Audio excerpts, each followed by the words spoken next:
The Galactic Council's declaration arrived on a Tuesday. Ambassador Chen read it 3 times before she started laughing. By the 4th reading, tears streamed down her face.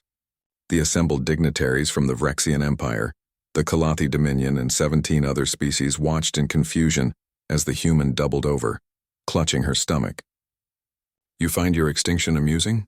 Supreme Chancellor Vexthor clicked his mandibles in what his species considered a gesture of profound disapproval. Chen wiped her eyes, struggling to compose herself. I'm sorry. It's just another giggle escaped. You're declaring war on humanity because we're too aggressive and a threat to galactic peace. Your species has been in space for barely 2 centuries, yet you've already militarized 73 star systems." The Chancellor continued, his tone grave. "You treat combat simulations as entertainment. Your children play games about warfare. Your music glorifies conflict. The Council has deliberated for 3 cycles, and the verdict is unanimous. Humanity must be neutralized before you destabilize the entire galaxy." Chen straightened, adjusting her uniform. The smile never left her face. "When should we expect you?" The question caught the Council off guard. The Vrexian ambassador's translator struggled with the casual tone. "Our combined fleet will arrive at Earth in 6 standard months," Vexthor declared. "We will give you time to evacuate your civilians to colony worlds. The Council is not without mercy. We will destroy your military infrastructure and impose a supervised peace. Resistance will only increase casualties." 6 months, Chen repeated, nodding slowly. "That's actually perfect timing. See, we've been running military exercises, but they're getting stale. The simulations are too predictable. The war games against our own forces lack that certain authenticity." Her grin widened. "You have no idea what you've just done." The transmission ended with Chen still smiling. 5 months later, Admiral Sarah Kobayashi stood on the bridge of the UNSC Indomitable, watching the assembled human fleet through the view screen.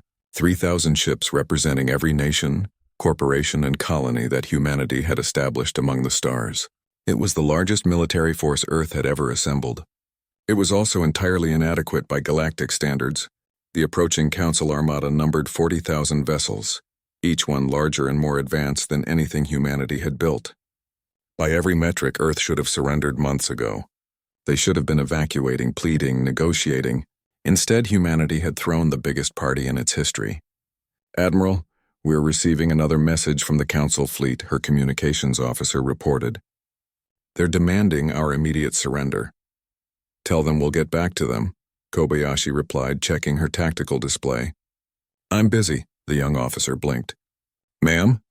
"You heard me, Lieutenant. We're busy." Across the fleet, similar scenes played out. The UNSC Vengeance was blasting pre-battle music at volumes that caused sensor interference. The Singapore Strike had painted racing stripes on its hull. The Moscow's Fury had somehow rigged its engines to spell out obscene messages in exhaust trails. High Command had stopped trying to maintain military discipline weeks ago. When facing impossible odds, humanity had collectively shrugged and decided that if they were going down, they'd do it their way. 5 minutes to engagement range, the tactical officer announced. Kobayashi activated the fleet-wide channel. "All ships, this is Admiral Kobayashi. I'm going to keep this brief because I know you're all eager to get started." She paused, glancing at the sea of green indicators representing her fleet. Each one was a ship full of humans who had volunteered for what everyone assumed was a suicide mission. Not one had hesitated. "The Council thinks we're too violent, too aggressive, too dangerous for the galaxy." Her voice hardened. "They're about to find out they were absolutely right. All ships, you are weapons-free. Show them what humanity does when someone picks a fight with us." The response was immediate and deafening. 3,000 ships roared their approval across every frequency. The Council fleet entered weapons range with overwhelming confidence. Their formation was textbook perfect. Their approach calculated by the finest military strategists from 24 species with millennia of spacefaring experience. They expected the human fleet to either flee or die quickly. They got neither. The humans scattered like startled birds, but it wasn't retreat. It was chaos incarnate. Ships broke formation in impossible patterns, some accelerating directly toward the enemy fleet, others executing maneuvers that should have torn them apart under the G-forces. The careful, orderly Council formation found itself suddenly engaged on 17 different vectors by an enemy that refused to fight like anything they'd encountered before. the indomitable dove beneath the Council's main battle line, its railguns tearing through shields designed to withstand energy weapons. Humanity had never quite mastered energy weapons to galactic standards, so they'd done what they always did. They'd gotten creative. Kinetic weapons, nuclear-pumped lasers, drone swarms that operated on quantum entanglement, and devices whose operation violated at least 3 treaties that Earth had never signed. "Evasive pattern Kobayashi 7, the Admiral barked, and her ship twisted through a debris field that would have been certain death for any other species. Humans, it turned out, had an absurdly high tolerance for acceleration forces when properly motivated.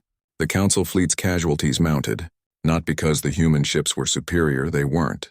Not because humanity had better weapons, they didn't. The casualties mounted because every human ship fought like its crew was actively enjoying themselves, because they were. Fighter pilots performed stunts that made no tactical sense but looked incredible. Destroyers rammed cruisers 3 times their size while broadcasting old war songs. One frigate captain managed to board an enemy dreadnought through an airlock, and her crew proceeded to fight their way to the bridge armed with weapons that the Council had considered too primitive for modern warfare. Bullets, it turned out, still worked just fine in pressurized corridors. Supreme Chancellor Vexthor watched his tactical display with growing horror. The human fleet should have been annihilated in the first hour. Instead, they'd been fighting for 3 days, and his casualties were approaching 20%. 20% against a force that was outnumbered 13-1. "Pull back," he finally ordered, his voice barely a whisper. "Pull back to minimum safe distance." The human fleet didn't pursue. They regrouped, battered and bleeding, with nearly 40% losses. By any military standard, they should have been broken. Instead, they were cheering. Ambassador Chen's face appeared on every Council ship's view screen simultaneously. Behind her, the sounds of celebration echoed through Earth's command center. "Still want to impose that supervised peace?" she asked, her smile absolutely radiant. "Because I have to tell you, Chancellor, we haven't had this much fun in decades. The recruitment offices back home have lines around the block. Volunteer rates are up 3,000%. Every combat pilot who survived is already trading stories and asking when the next engagement is scheduled." She leaned closer to the camera, and her expression shifted from amusement to something far more dangerous. "You declared war on us because you thought we were too aggressive, too violent, too dangerous. You were going to neutralize us, make us peaceful, teach us to be civilized." Her voice dropped to barely above a whisper. "But here's what you didn't understand, Chancellor. We've spent our entire history fighting each other, because we had no one else to fight. We've been bored. We've been restless. We've been waiting. And you just gave us exactly what we needed. A real challenge, a worthy opponent, a reason to unite every violent, aggressive, dangerous human under one banner." She straightened, her smile returning. "So thank you, Supreme Chancellor.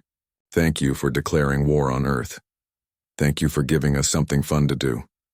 The transmission ended, leaving the Council fleet in stunned silence. Behind them, Earth's reinforcements were already arriving. Fresh ships, eager crews, and an entire species that had just discovered that they really enjoyed interstellar warfare. The galaxy had declared war on humanity, hoping to cage a dangerous animal.